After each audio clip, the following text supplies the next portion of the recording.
Now, hey everyone, welcome to Fractal Fridays, third episode. We got on today Rohit and our CEO Ace, and we're listening to some meme music, just chilling, and Deb. Nice. This is nice. We need to find a way that we can have this music at the background all the time. Yes. Like even when we are not live, in all the time, even when we are not on the TV or any screen. Absolutely. Can we have it like Just a running from the continuous cloud? Twitch stream. we could do a 24-hour stream. Why not? Charity. Yeah. But anyway, Ace, welcome to the show. Hey, nice to be on. Yeah, since the first time people are seeing you, you're the whole entire reason why we're here. So tell us a little bit about yourself. Why Fractal? Let's get into it. Yeah, so I have a background in blockchain for the past 4 years. I worked with Ethereum, Hyperledger. In 2017, I was about to launch ERC20. I realized there were major deficiencies in the system at the node level, compromisation at the public level, where your accounts, your transactions, your information are all controlled on Infura. And at that point, I realized that I needed to be patient because the adoption was at 0.05%. And so we just realized even now the adoption is at 0.07%. The common person across the world really doesn't use blockchain. And so Fractal is at the nexus of AI, blockchain, and IoT. We also chair T3 Systems, which is like a position for ODS and open distributed systems and networking. But, you know, our real focus for Fractal is to build what we're starting is in the NFT space. So, you know, artists have a view that the community is just going to continue to protect them, and somehow their creativity isn't just going to get wrapped up across the world and resold in multiple places. But the reality is that the marketplace is much more sinister, and we're trying to build more tangible use cases for NFTs. And what that means is, like, digital art is really important, but it's going to grow into other spaces, whether that's real estate, whether that's escrow, whether that's loans. Like, NFTs have the ability to do a lot of more things than we imagine. And, you know, in the long run, I announced today on the latest research report, which we've been pretty accurate at reading the market for the past 8 weeks. And we're in partnership with Rohit at Blockchain Noodles, and it's educational partnership for us to bring this environment to the market. And I also wanted to thank the team who really has put everything together so far here. And so we're trying to create a place where all of us can go in one place and really enjoy the blockchain market. When you really look at it, 80% of transactions are sold to the highest bidder. You know, 80% of your financial information is sold to the highest bidder.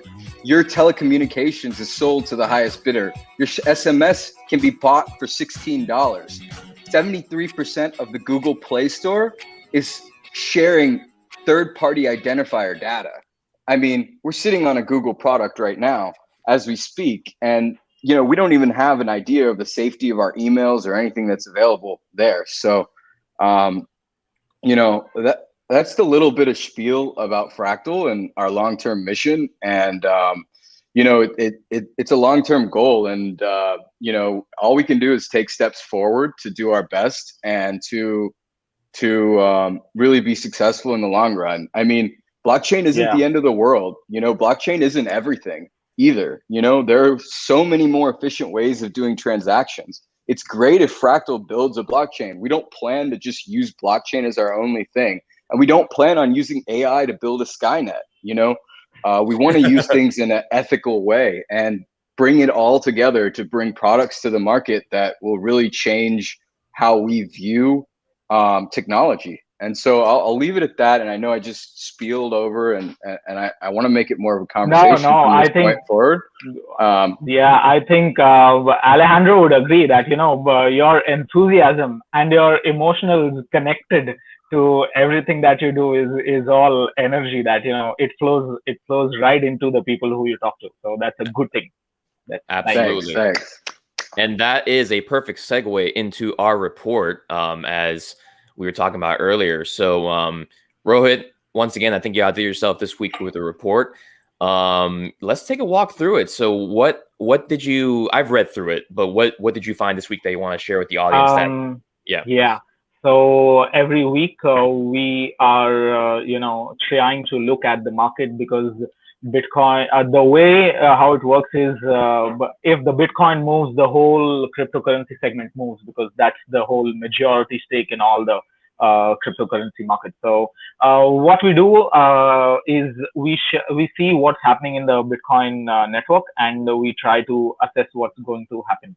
So this week, blockchain noodles, what we try to do is figure out what's happening on the on-chain analysis in the derivatives market and and the exchange point of view. So we've in the last week actually we saw there's a little bit of downtrend and everybody's freaking out. But then the diamond hands in the diamond hands in this game are the main people who are going to show that Bitcoin is not going to go down. We've got, we just touched the 50-day moving average, I think today or yesterday, and we bounced back from there.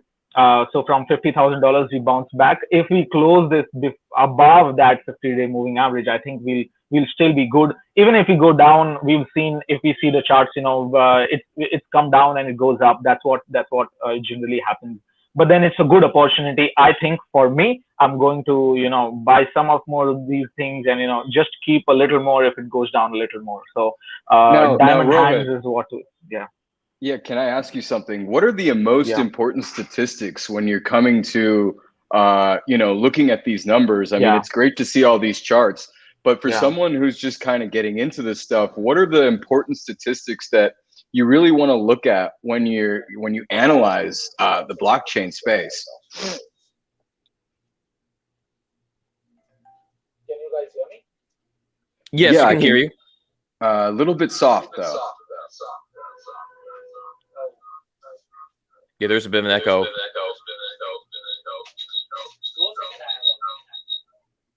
We're having some technical problems, guys. Let's give Rohit a second. Okay, you need to unmute yourself. Yeah, hold on. I'm gonna unmute you.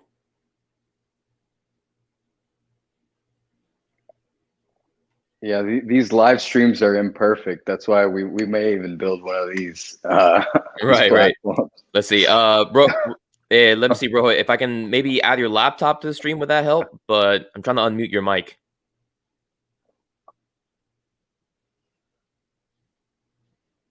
Okay. Well, let me. Rohit, I'm gonna actually remove you from the room and then come back in. That usually fixes the issue. So I'll continue. We'll continue where we left off with that question, and then once you come back in, and I'll continue with some other news. All right. Let's see here. Okay. So some other news that's happened this week. Before we get back onto the actual fractal research chart itself, I mean, there's a lot of interesting information that Rohit puts out. I strongly recommend that anyone that is watching our Twitter or LinkedIn, check it out. As he said yesterday, 50K was the support. And I was looking at that. Yeah, here we go. Rohit's back. 50K was the support. Yes.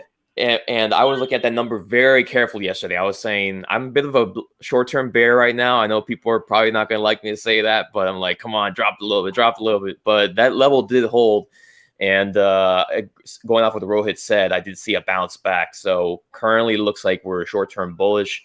But yeah, so you see that line, that red line on the chart. Right. This might be a little bit of resistance when we try to move up now. But if we are above this level, it should not be an issue. And there's a lot of analysis that I've been seeing on Twitter that shows that we are still in the bull run. We are doing transactions of $10 billion, if I'm not wrong, every day on Bitcoin.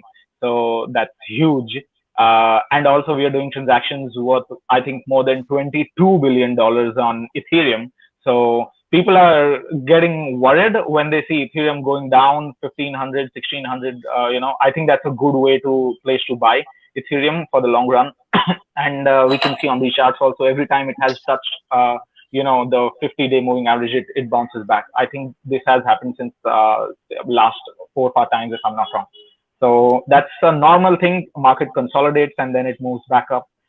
We've got all the great people like Tesla now deciding to buy, you can buy your Tesla from Bitcoin, and your Bitcoins are not going to be converted into fiat currency. So all these things are going to accelerate our move again towards 60,000 first, and then 65,000, and then slowly above that. Yeah.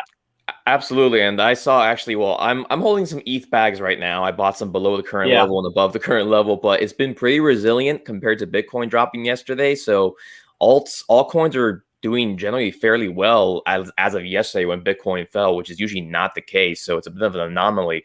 What I wanted to do, that's a perfect segue. You mentioned about all the big institutions getting involved or companies like Tesla. I also wanted to bring up this article here.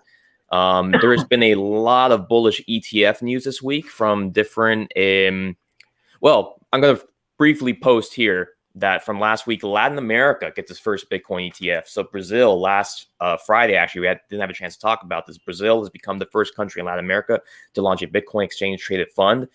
This could be really good news for like the United States, including Miami, the East Coast. I mean, it's really good news for Latin America in general, and Brazil being one of the most developed countries in South America next to Chile. This definitely seems very, very bullish. But more importantly, what I wanted to bring up was this article here, basically talking about how, yes, there are now 7 high-profile Bitcoin ETF apps. So Canada has launched 3, and the U.S. are piling on the pressure on the SEC to open the floodgates.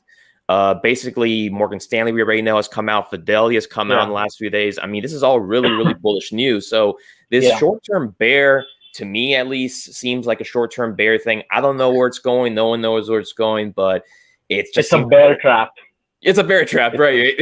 So it's just really interesting. And, like what would it take for SEC to prove a Bitcoin ETF? So a lot of stuff coming out and the mainstream adoption. Oh yeah, we've got Gary now in SEC. So Gary is somebody who understands SEC, Bitcoin and cryptocurrencies very well. I have been watching his lectures of MIT. They are on YouTube and you can watch it for free.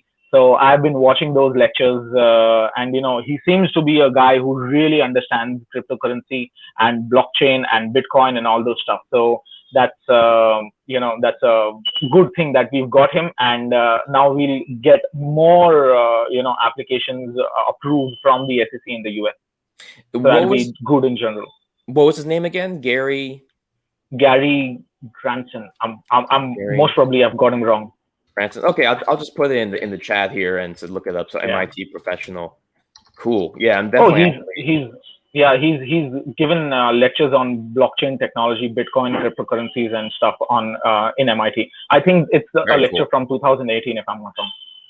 Very cool. Very cool. I mean, I'm anything. It's just such a different feel from last year, even the year before in 2019 when. I don't know. I think we're all still. I'm personally in the state of shock. And it should be noted that Bitcoin's a great asset, and maybe Ethereum will grow into that. But the system is still like, even if you were to use Lightning Network, there's been like multiple proven instances of like node level attacks where things are hanging in the system. So it's not.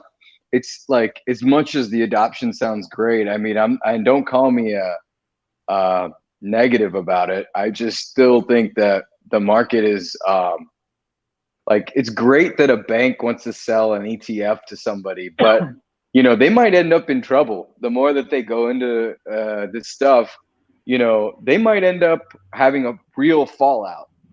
And what that means is overnight, everybody's money just goes poof. And I mean, I've seen it happen before. It happened in 2007 to the US dollar. And if you want to call fiat currency the US dollar, you could say a fiat currency is also a Bitcoin, so it's like I heard this philosophy back I think 2 weeks ago, and I choose to agree on this. When ETFs will increase, then maybe these guys, they'll have millions of dollars, and these are real whales that they are going to come in, and they will infuse the market, and then they will be the market makers, and then they will move the market as and when they want. So that is something that we need to be careful. This is also a theory. I agree what you're saying, Ki. We may see a fallout because there are so many ETFs. We don't want whales, too many whales, hijacking the network, and we will not be the people who. The whole intention of Satoshi was not to have these whales control the network. And if ETFs come in, they will probably control the network in the next few years. Yeah, and if you look at it, like there's the global market cap of the U.S. is like maybe 500 trillion. I'm just naming a number or something, and like we just spent $1 trillion on saving the COVID relief bill. Okay, we just spent $1 trillion. Like if you really think that we couldn't spend enough 500 million buying some Bitcoin, or like that a country, whether it's Australia, India, the market could easily be flooded, and the same kind of issues could arise there, from my perspective. But I'll stop. I still love the space, the people, the community, the people. That's the best part. Absolutely. Yeah. And go ahead, Rohit. Yeah, I was just saying, and I like what we're doing as the education point. We are trying to tell people that this is the space. We are trying to educate them, get them, on board. This is the higher level thing that we are doing to, bring more people on board and, improve, get our community built up. So, yeah. Absolutely. Now, with that, guys, I would love to cover some more news stories, but we are actually out of time. But I love the discussion about the ETFs. Of course, you always want to bring new people on board. I've had even people again ask me this week about, hey, what should I invest in? Bitcoin, Ethereum, this and that. I'm like, I'm not an investment advisor. Please stop asking. But there's still this interest. But really briefly, going off of your point, just like the NFT market, which I feel like may have, in my opinion, reached the top this week, at least in the short term. The ETFs, we don't want that area to be flooded either. I like all the news, but I don't want all this FOMO to keep on building up, because, as they say, the higher we go, the harder we fall. And we could have another multi-year bear market. Not that I'm complaining. I like to accumulate, but a lot of newcomers may get burned, and I know how that feels. So, Ace, thanks again for coming on the show. Thanks for sharing about what Fractal Networks is actually all about. And I'm really excited for the test net. So let's keep on going. Guys, if you want to find out more, of course, you can find our YouTube, Twitter, Reddit, and most importantly, our LinkedIn in our YouTube description. Please feel free to follow us and stay up to date with the news. We have a lot of cool stuff coming up. Rohit, thanks again for joining us. Yeah, thanks, guys. Always amazing to have you guys here. Bye. Cool. All right. Bye, guys. Have a good weekend. Bye.